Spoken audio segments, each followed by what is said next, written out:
பெண்ணு பேசுறதுக்கு முந்தையே தொகை நகை என்று எல்லாமே பேசப்பட்டு விடுகின்றது. அதற்கு பின்னாலையும் கறவை மாடுதான் பெண் வீடு. மாப்பிள்ளைக்கு என்னென்ன தேவையோ அத்தனையுமே பெண் வீட்டில இருந்து கறந்து கொள்ள வேண்டியது. இது சாகிற வரைக்கும் தொடர்கின்றது. இந்த சாபக்கேடு எவ்வளவு பெரிய கொடுமை என்று பாருங்கள். திருமண சபையில ரொம்ப சங்கையான முறையில அல்லாஹுமா அல்லிஃப் பைனஹுமா கமா அல்லஃப்த பைன மூசா வ சஃபூரா, மூசாவுக்கும் சஃபூராவுக்கும் மத்தியில் எப்படி நீ இணைப்பை ஏற்படுத்தினாயோ அதே போன்று இந்த தம்பதிகளுக்கு மத்தியில் நீ இணைப்பை ஏற்படுத்துவே. இப்படி ஒரு துஆவை ரசூல் ஸல்லல்லாஹு அலைஹி வஸல்லம் அவர்கள் நமக்கு கற்றுத்தரவே இல்லை. மூசா அலைஹிஸ்ஸலாம் அவருடைய மனைவி சஃபூரா என்பதற்கும் ஆதாரம் கிடைக்கவில்லை. இவங்க இப்படி மூசா அலைஹிஸ்ஸலாம் அவர்களை திருமண சபையில் நினைவு கூறுகின்றார்கள். ஆனால் இந்த மஹர் விஷயத்தை அவர்கள் மக்களிடத்தில் எடுத்து சொல்கின்றார்களா? கிடையாது. அதுதான் ரொம்ப வேதனைக்குரிய ஒரு விஷயம். இந்த இடத்துல ஒவ்வொரு இளைஞரும் மூசா அலைஹிஸ்ஸலாம் அவர்களுடைய அந்த வாழ்க்கையை, இந்த நல்ல பண்பை நாம் பார்க்க வேண்டும். இப்படிப்பட்ட ஒரு முன்மாதிரியை கவனிக்க வேண்டும். அஸ்ஸலாமு அலைக்கும் வரஹ்மத்துல்லாஹி வபரகாத்துஹு. எல்லாமல்ல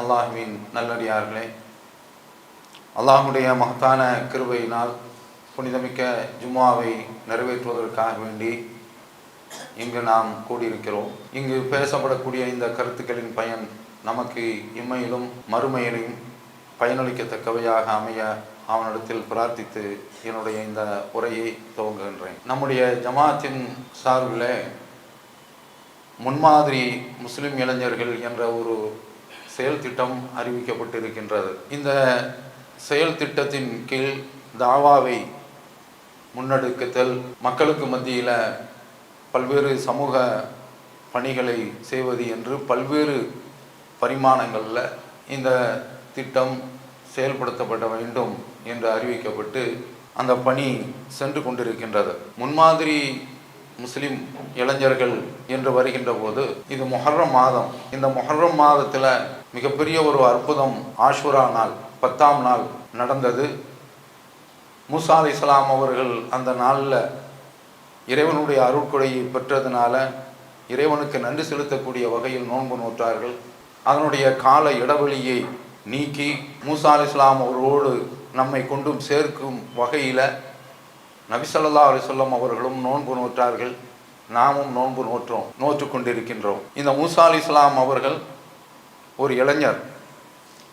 அவர்களுடைய வாழ்க்கையை இந்த மாதத்தில் மட்டுமல்லாமல் எல்லா மாதத்திலும் பார்க்கலாம்.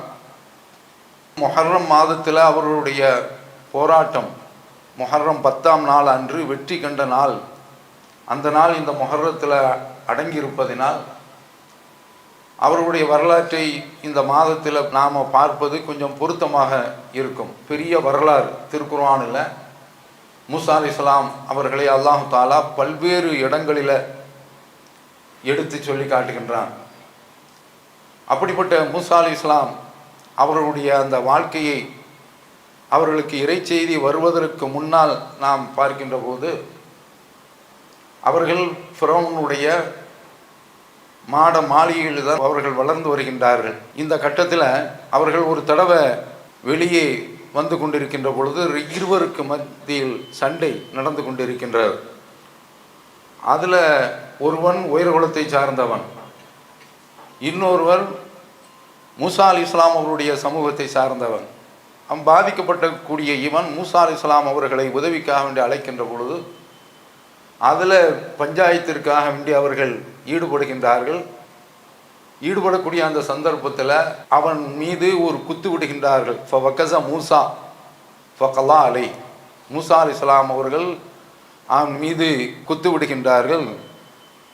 ஃபகலா அலை, அவனுக்கு அதுவே விதியாக ஆகிவிட்டது. கதை முடிந்து போய்விடுகின்றது. இப்போது ஃபிரௌனுடைய சாம்ராஜ்யத்தில் மூசா அலைஹிஸ்ஸலாம் அவர்கள் ஒரு குற்றவாளியாக ஆகிவிடுகின்றார்கள். இந்த சந்தர்ப்பத்தில் அவங்க பயந்து நடந்து கொண்டிருக்கக்கூடிய அந்த வேளையில் இன்னொருவன், நேற்றைய தினம் சண்டை போட்டான அவன் இன்னொருவனோடு சண்டை போட்டுக்கொண்டு மூசா அலைஹிஸ்ஸலாம் அவர்களை இங்கே வா என்று கூப்பிடுகின்றான். மூசா அலைஹிஸ்ஸலாம் அவர்கள், நீ மோசமான ஆளாக இருக்கிறிய, தினந்தோறும் பொம்பிழுக்கக்கூடியவனாக இருப்பாய் போல் தெரிகிறது என்று அவரிடத்தில் மோதி கொண்டிருக்கக்கூடியவரை போய் பிடிக்கிறாங்க. அவர் பதைத்து போய் அவர் சொல்கின்றார், நீ அத்துரிது அன் தக்துலனி கமா கதல்த நஃப்சன் அம்சி, நேற்று ஒரு ஆளை கதையை முடித்த மாதிரி இன்றைக்கு என்னுடைய கதையை நீ முடிக்க போறியா என்று அவர் பதட்டத்தில் கேட்கின்றார். அவர் சில அறிவுரைகள் எல்லாம் அவரிடத்தில் சொல்கின்றார். இன் துரீது இல்லான் தக்குன ஜப்பாரன் ஃபில்லாரோ, நீ பூமியில ஒரு அராஜக பேர் வழியாக மாற வேண்டும் என்று நினைக்கின்றாய். முதல்ல ஒரு எச்சரிக்கை. ஒமா துரீத அன் தக்குன மினல் முஸ்லிஹின், நீ சீர்திருத்தவாதிகளில் உள்ள ஒரு ஆளாக இல்லை என்று சொல்கின்றார்கள். நகர்ந்து போய்விடுகின்றார்கள். இப்போது ஒருவர் நகரத்திலிருந்து தூரத்து எல்லையிலிருந்து வருகிறார். அவர் சொல்கிறார், காலையா மூசா, மூசாவை இன்னல் மல எழுத்தமிரோபிக்க நீ எக்துலூக்க, இந்த மக்கள் உங்களை கொள்வதற்காக வேண்டி அவர்கள் ஆலோசனை செய்து கொண்டிருக்கின்றார்கள். ஃபஹ்ரூஜ் இன்னி லக்கமின நாசஹி, நீங்கள் இங்கிருந்து ஊரை விட்டு ஓடிடுங்க, உங்களுக்கு நான் நன்மையை நாடுகிறேன் என்று சொன்ன உடனே மூசா அலைஹிஸ்ஸலாம் அவர்கள் இங்கிருந்து கிளம்பி அவர்கள் மதியன் நகரத்திற்கு போய் சேர்கின்றார்கள். இந்த சம்பவத்தில் நாம் என்ன பார்க்குறோன்னா, ஒரு இளைஞர் தான். இன்றைக்கு பெரும்பாலான இளைஞர்களுடைய மனநிலை, எங்காவது ஒரு சண்டை சச்சரவு என்று நடந்தால் நமக்கு எதுக்கு வம்பு, நாம் உண்டு நமது பாடு உண்டு, நாம் பாட்டுக்கு போவோம் என்ற நிலை தான் இருக்கின்றது. சமுதாயத்தில் என்ன பிரச்சனை ஏற்பட்டாலும் சரிதான், ஊரில் உள்ள வம்பையெல்லாம் நாம ஏன் போட்டு பார்த்து கொண்டிருக்க வேண்டும் என்று ஒரு சமூக சிந்தனையே இல்லை. ஆனால் இந்த மனிதரிடத்தில் ரெண்டு பேர் சண்டை போடுறான்னா அது என்ன, அதுக்குண்டான பிரச்சனையை நம்ம தீர்த்து வைப்போம் என்ற ஒரு சமூக உணர்வு அவரிடத்தில் ஏற்படுகின்றது. ஆனால் பாதகமாக போய் முடிந்து விடுகின்றது. அவர்கள் இறைவனிடத்தில் பாவ மன்னிப்பு தேடுகின்றார்கள். அல்லாஹ் தாலாவும் அவர்களுடைய அந்த பாவத்தை மன்னித்து அருள் செய்து விடுகின்றார். இப்போ இவங்க அங்கிருந்து வர்றாங்க, மதியன் நகரத்திற்கு வந்தாச்சு. வந்தால் அங்கு ஒரு கிணற்று அருகில் வருகின்றார்கள். அந்த கிணற்றுக்கு பக்கத்தில் ஒரு கூட்டம், அவங்க தண்ணீர் எடுத்துக்கிட்டு இருக்காங்க தன்னுடைய கால்நடைக்காக வேண்டி. ரெண்டு பெண்கள் மட்டும் தண்ணீர் எடுக்காமல் தனியாக ஒதுங்கி நிற்கிறாங்க. மூசா அலைஹிஸ்ஸலாம் அவரிடத்தில் உள்ள அந்த சமூக சிந்தனை, மாகத்து புக்குமா, என்ன நீங்கள் ரெண்டு பேரும் இப்படி தனியாக நிற்கிறீங்க என்று சொல்லும்போது, காலத்தா லா நஸ்கி, நாங்கள் தண்ணீர் இந்த கால்நடைக்கு எடுக்க முடியாது. ஹத்தா இஸ்துரர் ரியாவ் அபுனா ஷேகுன் கபீர், இந்த கூட்டமெல்லாம் கலைந்து போகின்ற வரை, திரும்பி செல்கின்ற வரை நாங்கள் ஒன்றுமே செய்ய முடியாது, எங்களுடைய தந்தை ரொம்பவும் வயதானவர் என்று சொன்னோடனே இவங்க என்ன செய்கிறாங்கன்னா தண்ணீர் எடுத்து கொடுத்து அந்த பெண்களை அனுப்பி விடுறாங்க. சமூக சிந்தனை அவரிடத்தில் ஊறி கிடக்கின்றது. அப்போ இதற்கும் அல்லாஹ் தாலா ஒரு பலனை வைக்காமல் இல்லை. இந்த ரெண்டு சகோதரிகளும் வீட்டில் போய் நடந்த சம்பவத்தை சொல்கிறாங்க. அவங்க தன்னுடைய அந்த மகளையே திரும்ப அனுப்பி கூப்பிட்டுவாங்க என்று சொல்கிறாங்க. அதில் ஒரு சகோதரி வந்து சொல்கிறாங்க, இன்ன அபி எதுவுக்க எஜிசியக்க அஜரமா சக்கைத்தலனா, எங்களுடைய வாப்பா உங்களுக்கு நீங்கள் எங்களுக்கு தண்ணீர் இறைச்சி தந்ததற்காக வேண்டி கூலி தருவதற்கு அழைக்கின்றார்கள் என்று சொல்கிறாங்க. மூசா அலைஹிஸ்ஸலாம் அவர்கள் போகிறாங்க. பெரிய சம்பவம். அங்கு அவர்கள் சென்ற உடனே இப்போ கஸ்ஸ அலையில் கசச நடந்த சம்பவத்தை எல்லாம் சொல்கின்றார்கள். அவங்க ஆறுதல் சொல்கிறாங்க, நஜவுத்த மினல் கௌமில் லாலிமீன், நீங்கள் அநியாயக்கார கூட்டத்தை விட்டு நீங்கள் தப்பி விட்டீர்கள் என்று சொல்கிறாங்க. அப்போ இதில் ஒரு பெண்ணு சொல்லுது, யாபத்திஸ்தஜிருஹு, இவரை நீங்கள் வேலைக்கு அமர்த்திக்கங்க. இன்ன ஹைர மனிஸ்தஜரத ல கவியும் அமீன், நீங்கள் யாரை வேலைக்கு வைக்கிறீங்களோ ரொம்பவும் சிறந்த ஆள், நம்பிக்கைக்குரியவர், வலுமிக்கவர் என்று அதில் ஒரு பெண்ணு சொல்கிறாங்க. இப்படி சொல்லி முடித்த பிறகு பெண்ணுடைய தகப்பனார் அவங்க மூசா அலைஹிஸ்ஸலாம் அவரிடத்தில் சொல்கின்றார்கள், இன்னி உரீது அன் உன்கேக்க எஹதபனத்தை ஆத்தைனி அலான் தஜுரணி சமானிய ஹஜஜின், ஏன்னா ரெண்டு பொம்பளை பிள்ளைகளில் ஒரு பிள்ளைய உங்களுக்கு நான் திருமணம் முடித்து வைக்கின்றேன். ஆனால் நிபந்தனை என்ன தெரியுமா, நீங்கள் என்னிடத்தில் 8 ஆண்டுகள் வேலை பார்க்க வேண்டும். என்ன வேலை?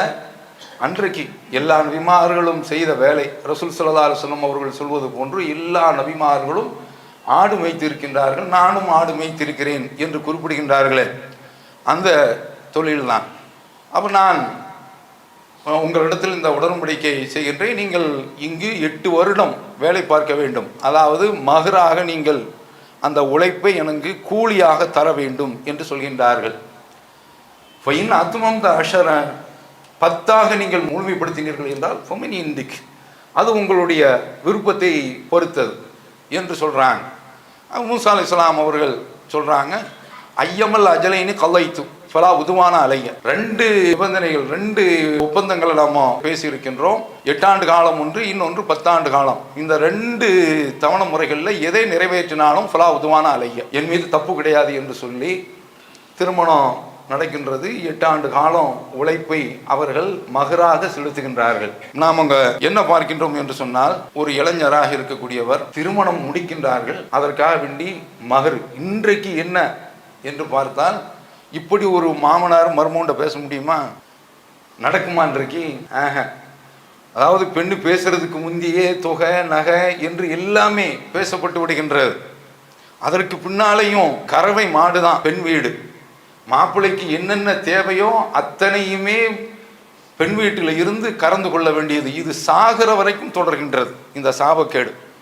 எவ்வளவு பெரிய கொடுமை என்று பாருங்கள். அப்ப இந்த இடத்துல இஸ்லாமிய சமுதாயத்தில் உள்ள இளைஞர்கள் மூசா அலைஹிஸ்ஸலாம் அவர்கள் ஆனால் திருமண சபையில் ரொம்ப சங்கையான முறையில் அல்லாஹுமா அல்லிஃப் பைனஹுமா கமா அல்லஃப்த பைன மூசா வ சஃபூரா, மூசாவுக்கும் சஃபூராவுக்கும் மத்தியில் எப்படி நீ இணைப்புப்படுத்தினாயோ அதே போன்று இந்த தம்பதிகளுக்கு மத்தியில் நீ இணைப்பை ஏற்படுத்தி வை. இப்படி ஒரு துஆவை ரசூல் ஸல்லல்லாஹு அலைஹி வஸல்லம் அவர்கள் நமக்கு கற்றுத்தரவே இல்லை.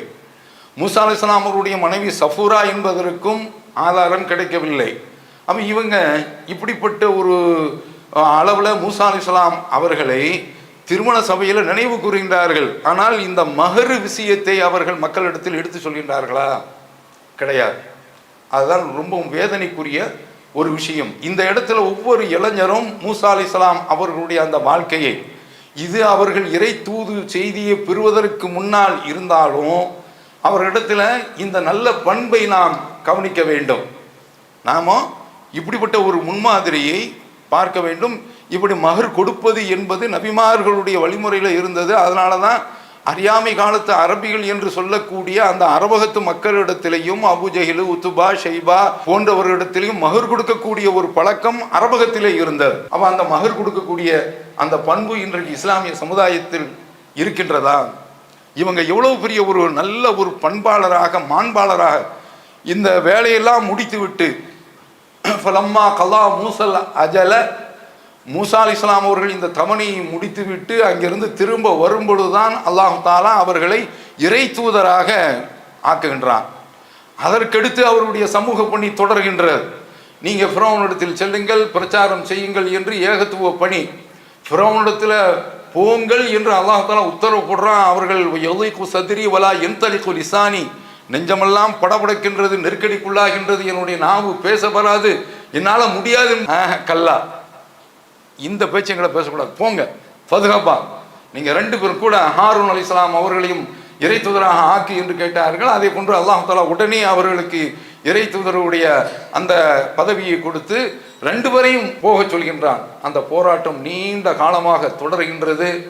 அப்படி மூசா அலைஹிஸ்ஸலாம் அவருடைய வாழ்க்கையை ரொம்ப சுருக்கமாக பார்க்க வேண்டும் என்று சொன்னால், அவர்கள் தண்ணீரில் ஒரு கூடையில் மிதந்து வர்றாங்க, அவங்க ஒரு பெட்டியில் மிதந்து வர்றாங்க, ஃபிரௌனுடைய வீட்டில் நுழையிறாங்க, நுழைஞ்சு வளர்றாங்க. கடைசியில் ஃபிரௌன் அப்படியே அழைத்து கொண்டு தண்ணீர்லேயே மூழ்கடித்து விட்டு பனு இஸ்ரவேலர்களை, அடிமைப்பட்ட ஒரு சமுதாயத்தை, ஒடுக்கப்பட்ட ஒரு சமுதாயத்தை, ஒதுக்கப்பட்ட ஒரு சமுதாயத்தை உச்சநிலையில் கொண்டு வந்து ஒரு ஆட்சி மாற்றத்தையே ஏற்படுத்தி செல்கின்றார்கள். அந்த இளைஞர்களுடைய போராட்டம் வெற்றி கண்ட நாள் தான் முஹர்ரம் 10ஆம் நாள். இதில் நாம பல கண்ணோட்டங்கள் நபிமார்களுடைய வாழ்க்கையில் பார்க்கலாம். இதில் நாம் பார்க்கக்கூடிய விஷயம் என்னவென்றால், அவர்கள் அந்த திருமணத்திற்காக வேண்டி பெண்ணை அவர்கள் தேர்வு செய்கின்றார்கள். ஒரு நல்ல மனிதருடைய மகளை அவங்களும் 2 பேருக்கு மத்தியில் ஒரு ஜென்டில்மேன் அக்ரிமெண்ட் என்று சொல்வார்களே, அந்த மாதிரியான அளவில் அவர்களுக்கு மத்தியில் அந்த உடன்படிக்கை நடக்கின்றது. அந்த உழைப்பை மகராக கொடுத்து விட்டு திருமணம் செய்கின்றார்களே, இந்த பண்பை, இந்த மாண்பை, இந்த முன்மாதிரியை சமுதாயத்தினுடைய இளைஞர்கள் தங்களுடைய வாழ்க்கையில் ஒரு படிப்பனையாக பாடமாக கொள்ள வேண்டும். இன்றைக்கு இஸ்லாமிய சமுதாயத்தில் இன்னும் இளைஞர்கள் பெண் வீட்டில் வாங்கக்கூடிய அந்த கொடுமையை நாம் பார்த்து கொண்டு இருக்கின்றோம். இன்றைக்கு உள்ள அந்த சூழ்நிலையை நாம் பார்க்கும்போது பத்திரிகையில் வந்த செய்தி தான், திருப்பூரில் ரித்தனியா என்கிற ஒரு பெண்ணு 78 நாள் வாழ்க்கை, தற்கொலை செய்து சாகின்றாள். என்ன நடக்கின்றது? மணமகன் வீட்டில் ஏற்கனவே அந்த வீட்டில் 300 பவன் 2.5 கோடி கிட்ட வரும் என்று நினைக்கின்றேன். அந்த அளவிற்கு 300 பவுன் தங்க நகை போட்டிருக்கிறாங்க. 70 லட்சத்துல வால்வோ காரு அதுவும் வழங்கப்பட்டிருக்கின்றது. அப்படி இருந்தும் இன்னும் தாங்க என்று கேட்கின்றார்கள் என்றால் எவ்வளவு பெரிய ஒரு கொடுமை! இந்த ஒரு டார்ச்சரை, இந்த ஒரு சித்திரவதையை என்னால் தாங்க முடியாது என்று அந்த பெண் தற்கொலை செய்து கொள்கின்றார். இது ஒரு நிகழ்வு கிடையாது. போன வருஷம் ஸ்ருதி என்ற ஒரு பெண்ணு நாகர்கோயிலில் இதே மாதிரியே தற்கொலை செய்து கொள்கின்றார். இந்த நிகழ்ச்சியை ஒட்டி இன்னும் ஒரு சம்பவத்தை நம்ம பார்க்கின்றோம். திருவண்ணாமலையில் உமாதேவி என்ற ஒரு பெண்ணு, அந்த பெண்ணுக்கு 1.5 வயதில் குழந்தை இருக்கின்றது. அப்படிப்பட்ட ஒரு குழந்தையை வைத்து கொண்டிருக்கின்ற பொழுது அவங்க வீட்டில் அடுத்த குழந்தையும் பெண் குழந்தை என்று கண்டுபிடித்துக் கொள்கின்றார்கள். இந்த நாட்டில் உள்ள சாபக்கேடு. 1994 கருவில் இருக்கக்கூடிய குழந்தை ஆனா பெண்ணா என்று கண்டறிவது சட்டப்படி குற்றம் என்று எல்லா மருத்துவமனைகளும் எழுதி வச்சிருக்கிறான். ஆனால் கண்டறிகிறான். சவுதியில் அங்கு குழந்தை கருவுண்டாகி கொஞ்ச நாள்லேயே அது என்ன குழந்தை என்று சவுதி அரசாங்கம் அங்கே உள்ள மருத்துவமனைகள் அரபகத்தில் சொல்லிவிடுகின்றார்கள். நம்ம நாட்டில் அதை சொல்லுவது கிடையாது. ஏனென்றால் கொன்றை தொலைத்து விடுவார்கள் என்ற காரணத்திற்காக இந்த சட்டத்தை வச்சிருக்கிறான். அந்த சட்டமெல்லாம் மதிக்கப்படுவது கிடையாது. சட்டம் மீறப்படுவதுதான் இந்தியாவினுடைய தனி ஒரு சிறப்பு. அப்போ அந்த அடிப்படையில் பார்க்கின்ற பொழுது இந்த வயிற்றில் இருக்கக்கூடிய குழந்தை பெண் சிசுதான் என்று தெரிந்து சித்திரவதை கொடுக்கின்றார்கள். கடைசியில் அந்த கை குழந்தையோடு சேர்த்து அந்த பெண் தற்கொலை செய்து கொள்கின்றார். என்ன செய்வது? சமுதாயத்தினுடைய நிலைமையை நீங்கள் பாருங்கள். நீங்கள் நினைக்கலாம் இதுவெல்லாம் நம்ம சமுதாயத்தில் நடப்பதில்லை, நம்ம சமுதாயம் ரொம்ப துப்புரவான சமுதாயம் என்று நினைக்கலாமா? முடியாது. 2022 கள்ளக்குறிச்சி மாவட்டம் ஹப்சா என்ற ஒரு பெண்ணு, தஸ்தகீர் என்ற மணமகன், 2 பேரும் காதல் திருமணம். இஸ்லாத்தில் காதல் கத்திரிக்காய் என்பதெல்லாம் கிடையாது. திருமணம் முடிக்கிறாங்க. திருமணம் முடித்து பெண் குழந்தை பிறக்கின்றது. அந்த பெண்ணுக்கு தொடர்ந்து வரதட்சணை கேட்டுக்கிட்டு இருக்காங்க. நகையெல்லாம் கொடுத்துருக்காங்க. 5 லட்சம் ரொக்கமெல்லாம் கொடுத்திருக்கின்றார்கள். பல பவுன் நகைகள் எல்லாம் வழங்கப்பட்டிருக்கின்றது. திரும்ப திரும்ப அந்த டார்ச்சர் தாங்க முடியாமல், சித்திரவதை தாங்க முடியாமல், உடற்ரீதியான டார்ச்சரை அவங்க தாங்க முடியாமல் அந்த பெண்ணு வீட்டிற்கு வர்றாங்க. கை குழந்தைய தாயார்கிட்ட கொடுக்குறாங்க. மேலே போகிறாங்க, கடிதம் எழுதி வைக்கிறாங்க. பின்னால் தாயார்கிட்ட சொல்கிறாங்க, நான் விஷம் இருந்து நான் சாப்பிட்டு விட்டேன் என்று சொல்கிறாங்க. கடைசியில் அவசரமாக தூக்கி கொண்டு மருத்துவமனைக்கு எடுத்திருக்கின்றார்கள். முதல் உதவி பயனளிக்கவில்லை. அந்த பெண் இறந்து விடுகின்றார். நடந்த சம்பவம் என்ன? பெண் குழந்தை. அந்த குழந்தைய கருவிலையை கலைக்க வேண்டும் என்று சொல்லியிருக்கின்றார்கள். பெண் வெறுப்பு. பெண் குழந்தை என்று சொன்னால் வெறுப்பு. அந்த வெறுப்பு என்று அந்த நெருப்பு தான் இந்த மகளினுடைய தாய் நெருப்பில் உழுவதற்கு ஒரு காரணமாக ஆனது. ஜனாசா வீட்டில் அந்த 2 மாத கை குழந்தையை வைத்து கொண்டு அந்த தாய் கதறி அழுத அந்த காட்சி இருக்கின்றதே, இஸ்லாமிய சமுதாயத்தினுடைய நெஞ்சத்தையே நொறுங்க வைத்து விட்டது. அது என்ன? இறைவனுடைய அருளால் இந்த ஜமாத்தினுடைய ஒரு வீரியமிக்க பிரச்சாரத்தின் காரணமாக ஒரு தலைகீழ் மாற்றம், ஒரு புரட்சி ஏற்பட்டு இன்றைக்கு இளைஞர்கள் கொடுத்து முடிக்கின்றார்கள். அது வரைக்கும் வரவேற்கத்தக்க ஒரு விஷயம் தான். ஆனால் இன்னும் நாம் எவ்வளவோ தூரம் பயணம் செய்ய வேண்டிய ஒரு நிலையில் இருக்கின்றோம். இப்படி எத்தனை பெண்கள் கொல்லப்படுகின்றார்கள் நினைத்து பாருங்கள். அதாவது 2019 ஒரு புள்ளிவிவர கணக்கு, நாள் ஒன்றுக்கு 20 பெண்கள் வரதட்சணையினால் கொல்லப்படுகின்றார்கள்.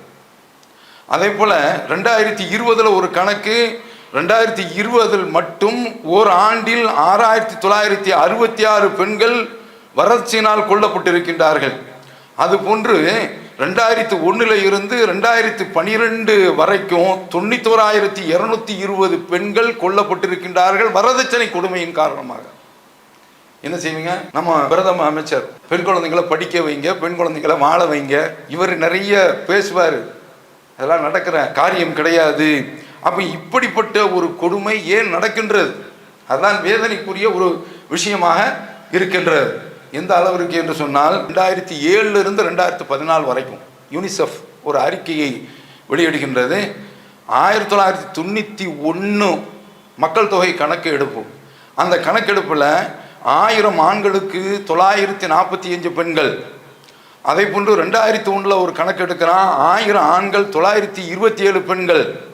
2011 கணக்கெடுக்கிறான், அதுதான் கடைசி, 1000 ஆண்கள் 918 பெண்கள்.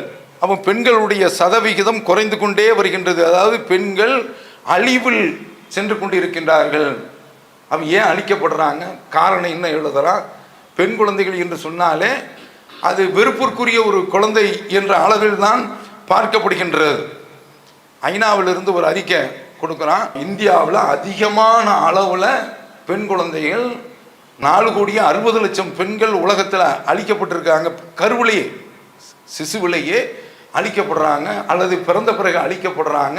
இதில் இந்தியா 3வது இடத்தில் இருக்கின்றது. அப்போ நாம் இதில் பார்க்க வேண்டிய விஷயம் என்ன, பெண் குழந்தைகள் என்று சொன்னால் ஏன் இப்படி கொல்லப்படுகின்றார்கள்?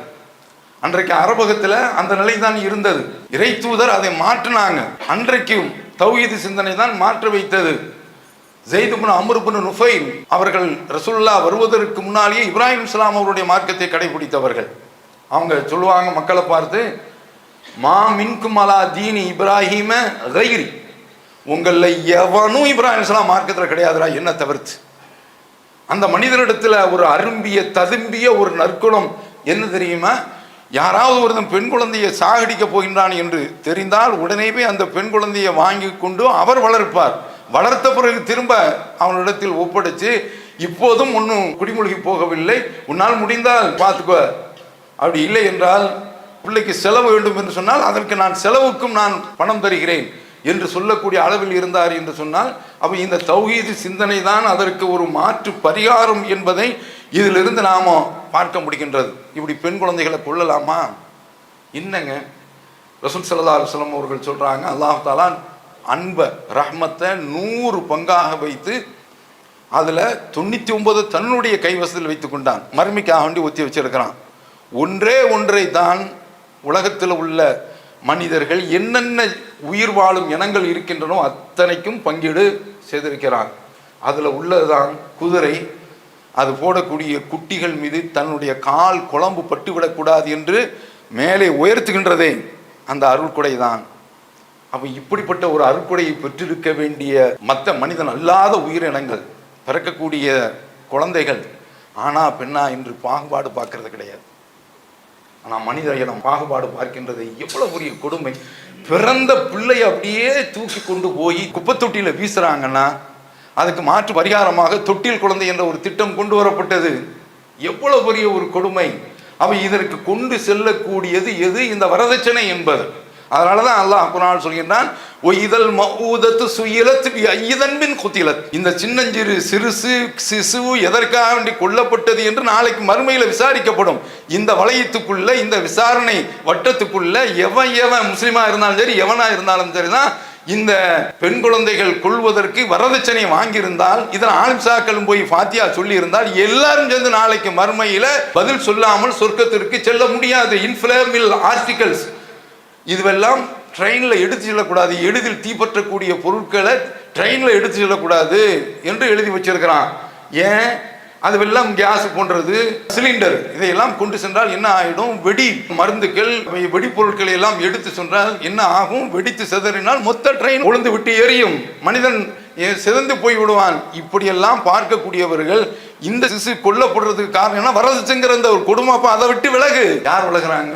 இதுல நாமோ இது மாதிரியான இந்த விஷயங்களை எல்லாம் கவனத்தில் கொண்டு இந்த பாவத்தை விட்டு இளைஞர்கள் வெளியேற வேண்டும், விலக வேண்டும். அதற்கு மூசா அலைஹிஸ்ஸலாம் அவருடைய வாழ்க்கை ஒரு முன்மாதிரியாக அமைய வேண்டும். நபி ஸல்லல்லாஹு அலைஹி வஸல்லம் அவர்களுடைய வாழ்க்கை ஒரு முன்மாதிரியாக அமைய வேண்டும். மூசா அலைஹிஸ்ஸலாம் அவர்கள் நமக்கு செய்திருக்கக்கூடிய நன்மை மிகப்பெரிய நன்மை. அவர்கள் இந்த சமுதாயத்திற்கு செய்திருக்கக்கூடிய நன்மை மிகப்பெரிய ஒரு நன்மை. எந்த அடிப்படையில்? ரசூல் ஸல்லல்லாஹு அலைஹி வஸல்லம் அவர்கள் 50 வக்து தொழுகையை வாங்கிட்டு வர்றாங்க. ரொம்ப செல்லமாக வர்றாங்க, சந்தோஷமாக வர்றாங்க. நில்லுங்க, எங்கே போகிறீங்க? 50 வக்து தொழுகை வாங்கிட்டு வாங்க. என்னுடைய சமுதாயத்தில் நான் பட்ட பாடு இருக்க தெரியுமா? கொஞ்சம் நெஞ்சமா, உங்களை விட நான் ரொம்ப தெரிஞ்சவா அப்படிங்கிறாங்க. ரொம்ப சூப்பரான ஒருத்தன், உங்களை விட நான் மக்களை பற்றி எனக்கு ரொம்ப தெரியும், போங்க குறைச்சிட்டு வாங்க அப்படிங்கிறாங்க. குறைச்சி 5 அதையும் விடமாட்டேங்கிற அளவோடு தான் இருந்துச்சு. இப்போ 5 பிஞ்சு போய் கிடக்குது. அப்போ அப்படிப்பட்ட ஒரு முன்மாதிரி மிக்க ஒரு இளைஞர் அவங்களுடைய அந்த வாழ்க்கை இருக்கின்றதே தூது செய்திக்கு முன்னால் இருந்தாலும் அவர்களுடைய அந்த வாழ்க்கை மிக சிறந்த, அல்லாஹ்வே அதில் பாராட்டி சொல்கின்றார். அப்போ இப்படிப்பட்ட மூசா அலைஹிஸ்ஸலாம் அவர்கள் நாம் அவருடைய வாழ்க்கையை இளைஞர்கள் முன்மாதிரியாக கொண்டு எப்படி அவங்க ஒரு சமூக மாற்றத்தையே கொண்டு வந்தாங்க, ஆட்சி மாற்றத்தையே கொண்டு வந்தாங்க. அப்போ அந்த அளவிற்கு இளைஞர்கள் ஏதோ நாம் உண்டு, நம்ம குடும்பம் உண்டு, நம்முடைய வேலை உண்டு, ஒரு ஐடியில் போய் சேர்ந்தோமா, அல்லது ஒரு மருத்துவராக போய் பணியாற்றினோமா, அல்லது ஒரு பொறியியல் கல்லூரியில் போய் பேராசிரியராக பணியாற்றினோமா, சமுதாய அதுக்கெல்லாம் சில இளிச்சவாயர்கள், சில ஏமாளிகள் இருக்கிறாங்க, அவங்க பார்த்துக்குருவாங்க என்பது போன்ற ஒரு சிந்தனை நம்மிடத்தில் வரக்கூடாது. இன்னும் நிறைய தூரம் செல்ல வேண்டியது இருக்கின்றது. முஸ்லிம்கள் வசதி உள்ள தமிழகத்திலேயே முஸ்லிம்கள் அதிகமாக வாழக்கூடிய அந்த ஊர்களிலேயே சில ஊர்கள் அங்கே உள்ள நிலைமை என்னன்னு கேட்டால் பெண் வீட்டில் தான் மாப்பிள்ளை போய் உட்காரணும். இன்னும் நம்ம தூரம் செல்ல வேண்டியது இருக்கின்றது. அந்த இடத்திலையும் மாற்றம் வரும். அப்படிதான் தௌஹீது முழுமையான ஒரு வெற்றியை பெறுகின்றது. இந்த ஒரு கலாச்சாரம் உடைக்கப்படவில்லை என்றால் இந்த வலையத்தில் போய் நாம் உட்காரணும். இன்றைக்கு வீடு என்ன சும்மா சாதாரணமான ஒரு விலையிலையா இருக்குது?